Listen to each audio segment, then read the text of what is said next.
உசிரே நீதானே.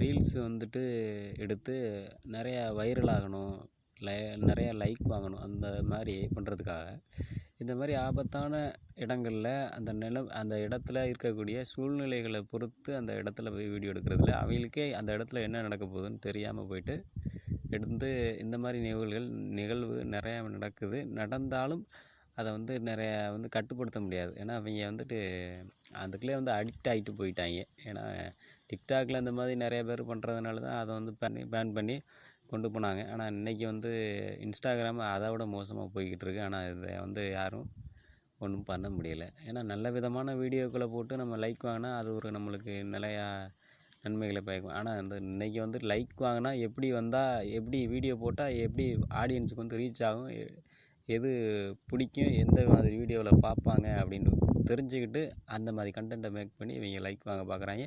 அந்த லைக் வாங்கி இவங்க என்ன பண்ண போகிறாங்கன்னு தெரியலை.